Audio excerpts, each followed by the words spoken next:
ఆయన అశోక్ గజపతి రాజు గారు వీళ్ళు రాజకీయ నాయకులు మామూలు కాదు, లోకల్ కార్యకర్తలు మాట్లాడేసుకుంటున్నారు. అంటే రాజకీయాలు అలవాటు అయిపోయినాయి. అదే అది వదలట్లేదు.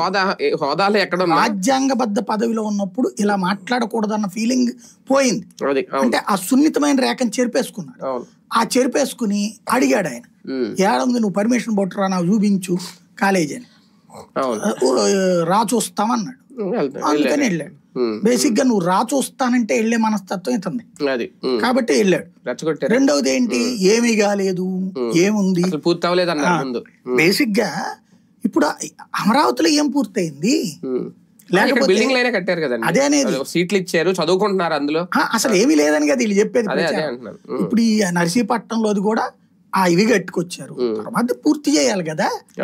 నువ్వు ఒకళ్ళు కట్టింది పూర్తి చేయలేదు, పూర్తి చేయకూడదు అనుకుంటే జగన్ బెంచ్ సర్కిల్ ఫ్లైఓవర్ పూర్తి చేయకూడదు, కనకదుర్గ ఫ్లైఓవర్ పూర్తి చేయకూడదు, అట్లాగే ఆ మచిలీపట్నం ఇది పూర్తి చేయకూడదు, హైవేస్ ఎక్కడ ఆగిపోవాలా అది కదా. నువ్వు గత ప్రభుత్వం చేసిన దాన్ని నువ్వు కంటిన్యూ చేయాలి, అదే కదా నువ్వు అడిగింది. ఎట్లాగా నువ్వు కంటిన్యూ చేయవని చెప్పేసి చెయ్యాలి కదా.